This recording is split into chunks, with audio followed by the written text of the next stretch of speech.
नमस्कार साथियों, एक बार फिर मैं दीपंकर समद्दार, चार्टर्ड अकाउंटेंट, आपका दोस्त और business growth associate. Finance business अलग अलग टाइप के होते हैं और फाइनेंस बिजनेस का रजिस्ट्रेशन कैसे होता है और कहां से होता है। सबसे पहले मैं आपको बता दूं कि आरबीआई का एनबीएफसी होता है, नॉन बैंकिंग फाइनेंशियल कंपनी, जो कि आरबीआई लाइसेंस देती है। तो ऐसी जो कंपनीज रहती है, इसका रजिस्ट्रेशन दो प्रक्रिया से होकर गुजरता है। सबसे पहला आरओसी के पास जाना पड़ेगा। आरओसी में आपको कंपनी रजिस्टर्ड करानी पड़ेगी, जिसमें कम से कम 2 करोड़ रुपए का कैपिटल होना चाहिए, जो कि ऑथराइज्ड और पेड अप दोनों, ये मिनिमम है 2 करोड़। पेड अप 2 करोड़ से कम नहीं हो सकता, इसका मतलब ऑथराइज भी 2 करोड़ से कम नहीं हो सकता। रजिस्ट्रार ऑफ कंपनीज का रजिस्ट्रेशन सर्टिफिकेट आपको मिला, फिर आरबीआई को आपने अप्लाई किया, फिर आरबीआई ने आपको सर्टिफिकेट दिया। आरबीआई के सर्टिफिकेट के बाद उसके बाद फिर आरओसी से आपको कमेंसमेंट लेटर लेना पड़ेगा। क्या लेना पड़ेगा? Commencement letter. बिजनेस कमेंसमेंट आप तभी कर पाओगे जब आरबीआई का सर्टिफिकेट आपके पास में आएगा। इतना ये प्रोसेस हो गया आपका आरबीआई एनबीएफसी वाला, राइट। उसके बाद है, अगर आपको हाउसिंग लोन देना रहता है, कौन सा लोन देना रहता है? हाउसिंग लोन देना रहता है, तो आपको नेशनल हाउसिंग बैंक से इसकी जरूरत पड़ेगी। नेशनल हाउसिंग बैंक से आपको रजिस्ट्रेशन लेना पड़ेगा। लेकिन इसका प्रोसेस क्या है? इसका प्रोसेस भी सेम है। आरओसी में आपको रजिस्ट्रेशन कराने की जरूरत है, लेकिन यहां पर जो मिनिमम कैपिटल है वो 2 करोड़ नहीं है, 10 करोड़ है। कितना है? 10 करोड़ है मिनिमम कैपिटल जो है, वो 10 करोड़ है। ऊपर में मैंने कितना बताया था? यहाँ पे 2 करोड़ का कैपिटल बताया था मैंने, राइट। तो यहाँ 2 करोड़ था और अभी जो मैंने बताया ये 10 करोड़ है। पहले आप रजिस्ट्रेशन लेंगे, रजिस्ट्रेशन लेने के बाद नेशनल हाउसिंग बैंक जो है उसको अप्लाई करेंगे, हाउसिंग लोन प्रोवाइड करना चाहते हैं, तो उसके बाद में जाकर आपको एक सर्टिफिकेट मिलेगा। वो सर्टिफिकेट आपको मिलने के बाद फिर आप हाउसिंग लोन का काम कर सकते हैं और साथ ही साथ आपको आरबीआई परमिशन की भी जरूरत पड़ेगी, राइट। तो ये चीजें हो गई प्रोसेस किसकी? हाउसिंग लोन की। तो और ये हाई लेवल का, ज्यादा खर्चे वाला, हम लोग उस पर नहीं जाना चाहते। अगर हम लोग कम खर्चे की बात करें तो निधि कंपनी है। निधि कंपनी के काफी सारे वीडियोस आपने देखे। इसका प्रोसेस बहुत आसान है। सबसे पहले बता दूं कि ये स्पेशल कंपनी है, यहाँ पर निधि कंपनी लिखा रहेगा, राइट। ये स्पेशल कंपनी है और आरओसी से हम लोग को रजिस्ट्रेशन लेने की जरूरत है। और रजिस्ट्रेशन के दौरान हमको डिक्लेरेशन देना पड़ता है कि हम लोग सारे रूल्स रेगुलेशंस को फॉलो करने वाले हैं। और इसके अलावा आप लोगों को ये भी करना पड़ेगा कि जितने रूल्स हैं वो रूल्स चेंज होने के बाद में भी आपको एप्लीकेबल होंगे, उसके लिए आपको एक एफिडेविट भी देना पड़ता है। वो एफिडेविट आपको देने की जरूरत पड़ेगी। जब आप ऐसा कर लोगे तो आप निधि कंपनी खोल सकते हो। और निधि कंपनी में आपको कुछ एडिशनल वर्ड लिखने पड़ते हैं, जैसे म्यूचुअल बेनिफिट कंपनी, निधि कंपनी, मतलब मैं इनिशियल नाम के अलावा बोल रहा हूँ। फॉर एग्जाम्पल दीपंकर है तो दीपंकर निधि लिमिटेड ऐसा हो सकता है। दूसरा दीपंकर म्यूचुअल बेनिफिट लिमिटेड हो सकता है, दीपंकर म्यूचुअल बेनिफिट निधि लिमिटेड हो सकता है। तो मैं आपको फिर से बता दूं कि ये जो निधि कंपनी लिमिटेड कंपनी के जैसा बनेगा, 7 प्रोमोटर इसमें होने चाहिए, राइट। और ये सारे रूल्स जो मैंने बताए हैं डिक्लेरेशन के साथ में आपको करने पड़ेंगे। निधि रूल्स के सारे चीजें आपको एप्लीकेबल होगी। अब इसके आगे बढ़ते हैं। Section 8 company. सेक्शन 8 कंपनी जो माइक्रो फाइनेंस वाली होगी उसकी बात कर रहा हूं, क्योंकि सेक्शन 8 बिना माइक्रो फाइनेंस वाली सोशल सर्विसेज वाले भी होती है।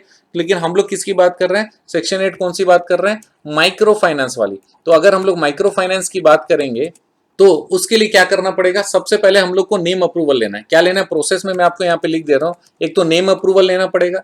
नेम अप्रूवल के बाद फिर आपको सेंट्रल गवर्नमेंट में अप्लाई करना पड़ेगा, रीजनल डायरेक्टर। सेंट्रल गवर्नमेंट में कौन सा अथॉरिटी है? रीजनल डायरेक्टर को अप्लाई करेंगे तो फिर आपको क्या मिलेगा? वहां से सेंट्रल गवर्नमेंट का लाइसेंस मिलेगा। क्या मिलेगा? लाइसेंस मिलेगा।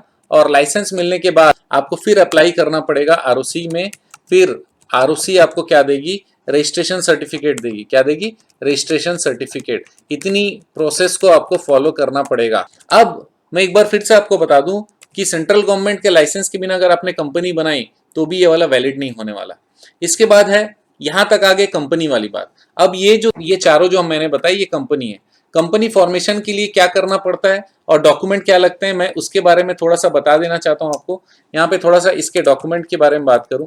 डॉक्यूमेंट्स में सबसे पहले डायरेक्टर्स के केवाईसी लगेंगे। क्या लगेंगे?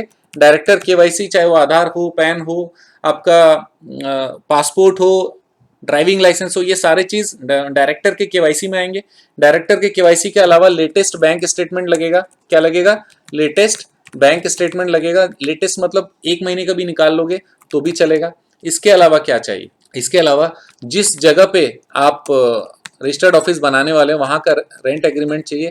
और रेंट एग्रीमेंट जो आपको बनाना है नेम अप्रूवल के बाद बनाना है। बिना नेम अप्रूवल के रेंट एग्रीमेंट बनाएंगे तो कंपनी का नाम होगा नहीं। इतना इंफॉर्मेशन मिनिमम आपको चाहिए ही चाहिए। इसके अलावा फिर फाइलिंग के लिए आपको डिजिटल सिग्नेचर की जरूरत रहेगी, जिसको डीएससी बोलते हैं, डिजिटल सिग्नेचर सर्टिफिकेट। ये इन्फॉर्मेशन आप कंप्लीट करते हैं और ये डॉक्यूमेंटेशन कंप्लीट करते हैं, आप अपने चार्टर्ड अकाउंटेंट को देते हैं। चार्टर्ड अकाउंटेंट फिर बाकी डॉक्यूमेंटेशन अगर कहीं कुछ लगता है तो वो बनाता है, बनाने के बाद में सारी फाइलिंग कर पाता है। डिक्लेरेशंस और एफिडेविट्स जहां जहां पे जिस टाइप की कंपनी के अनुसार लगेंगे वो आपको देना पड़ेगा, राइट। ये हो गया पूरा वाला ऊपर में कंपनी वाले, राइट। अब इसके बाद देखते हैं माइक्रो फाइनेंस ट्रस्ट के बारे में। माइक्रो फाइनेंस ट्रस्ट क्या होता है?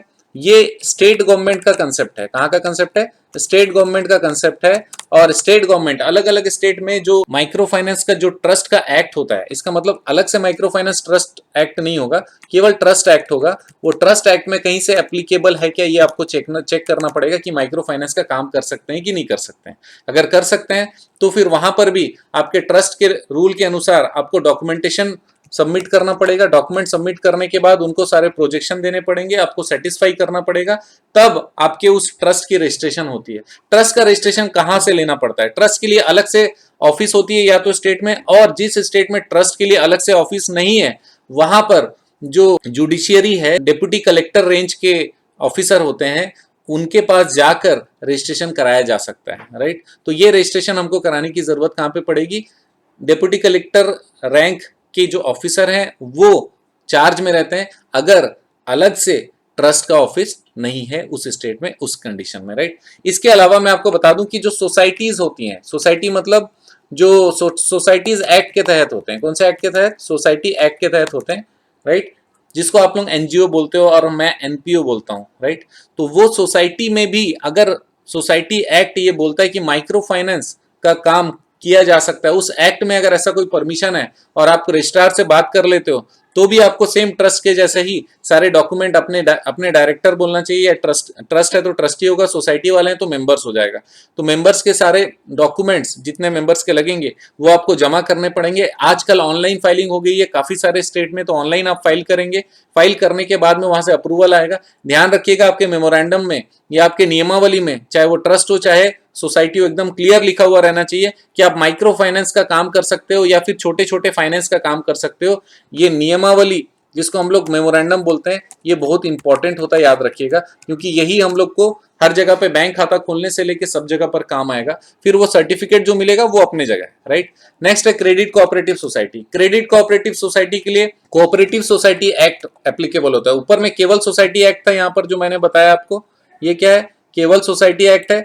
और यहां पर मैं क्या बोल रहा हूं? Cooperative societies act, right. तो कोऑपरेटिव सोसाइटी का एक्ट भी हर स्टेट में डिफरेंट होता है। आप हर स्टेट का एक्ट निकाल लीजिए, वहां पर आप चेक करेंगे तो क्रेडिट कोऑपरेटिव के लिए भी उसमें प्रॉपरली रूल दिए होते हैं।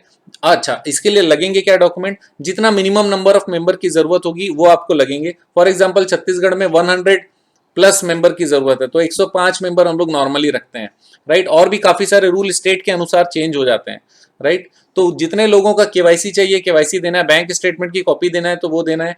और बैंक स्टेटमेंट की कॉपी नॉर्मली नहीं लगती, केवाईसी लगेगा, फोटो लगेगा, और डिक्लेरेशन फॉर्म भी होता है, और शेयर कैपिटल के पैसे देने पड़ते हैं। क्रेडिट कोऑपरेटिव सोसाइटी में शेयर कैपिटल कुछ भी हो सकता है स्टेट के रूल्स के अनुसार, चाहे वो 50 रुपए का शेयर कैपिटल लेना हो, चाहे 100 रुपए का, चाहे 500 रुपए का, वो आपको लेना पड़ेगा क्रेडिट कोऑपरेटिव सोसाइटी में, राइट। तो उसी की तरीके से जैसे आपने क्रेडिट को, अच्छा ये मैंने बोल दिया, ये कहां से होगा? स्टेट से होगा, एज पर स्टेट एक्ट। अब multi state credit cooperative society क्या है और कहां से रजिस्ट्रेशन होने वाला है? तो ये वाला बहुत इंपॉर्टेंट पॉइंट हो गया। ये ministry of agriculture and cooperation, ये मिनिस्ट्री में जाकर यही सेम डॉक्यूमेंट जमा करने पड़ेंगे, लेकिन एक स्टेट का नहीं, एक से ज्यादा स्टेट के डॉक्यूमेंट वहां जमा करने पड़ेंगे। और उनके जो रूल्स हैं, अभी जो करंट रूल्स होंगे उसके अनुसार सारे केवाईसीज और एवरीथिंग हमको जमा करने पड़ेंगे। प्रोजेक्शन जमा करना पड़ेगा कि हम लोग बिजनेस को किस, बिजनेस मींस ये आपस की सुविधा के लिए जरूर है, फाइनेंस तो कर ही रहे हो, तो वो किस तरीके से होगा, उसका मॉडल क्या होगा, कैसे साल भर में कितने साल में क्या क्या चीजें करोगे, उसका एक प्रोजेक्ट रिपोर्ट बनाना पड़ेगा। प्रोजेक्ट रिपोर्ट बनाकर यहाँ पर जमा करना होगा। उसके बाद जाकर उन लोग आपको लाइसेंस, ये लाइसेंस मतलब रजिस्ट्रेशन देंगे या नहीं देंगे, ठीक। तो ये हो गया हमारा नॉन कॉर्पोरेट वाले, ये जो नीचे के मैंने 4 बोले नॉन कॉर्पोरेट वाले। तो इस तरीके से हमारे ये सारे फाइनेंस बिजनेस होते हैं जो कि किए जाते हैं। इसके अलावा एक और है साहूकारी। साहूकारी वाला क्या होता है? मनी लेंडिंग एक्ट के अनुसार होता है। क्या होता है? Money lending act.